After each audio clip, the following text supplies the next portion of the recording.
Après avoir obtenu un deuxième prix de comédie au Conservatoire de Paris en juillet 1888, Jules Mondeau commence sa carrière théâtrale au Théâtre du Palais-Royal puis à partir de septembre 1889 à l'Odéon où il restera 2 ans.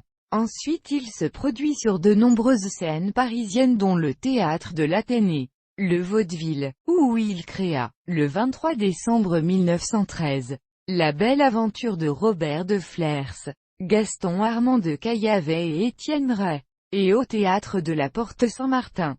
Jules Mondeau effectue également de nombreuses tournées en province, à l'étranger, Belgique, Suisse, ainsi qu'en Algérie, en particulier avec les tournées Charles Barret. En 1909, il entame parallèlement une carrière cinématographique en débutant dans 2 courts-métrages, d'André Calmette et de Michel Carré, tous 2 metteurs en scène issus du théâtre. Il tourne ainsi dans quelques 26 films, dont 3 parlants, jusqu'en 1931. Comme pour la majorité de ses confrères non mobilisables, la Première Guerre mondiale va le contraindre à ralentir sérieusement ses activités, la plupart des théâtres ayant dû interrompre ou réduire leur programmation après l'envoi sur le front de leurs effectifs masculins les plus jeunes. Jules Mondeau parvient néanmoins à obtenir les quelques engagements nécessaires à la satisfaction de ses besoins pendant les 4 années de conflit. La réouverture des salles et la reprise des tournages après l'armistice lui permettent de retrouver une activité normale jusqu'à la fin des années 1920.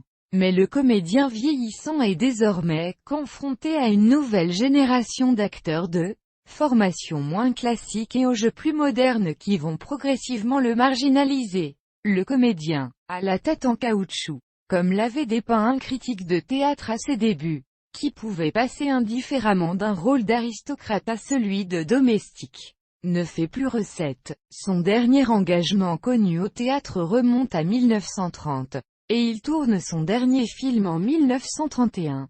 Pendant les dernières années de sa vie, Jules Mondeau mène une existence modeste et effacée en vivant sur ses économies. Sa mort serait sans doute passée totalement inaperçue si les circonstances dramatiques entourant sa disparition n'avaient fait l'objet de nombreux articles dans la presse de l'époque.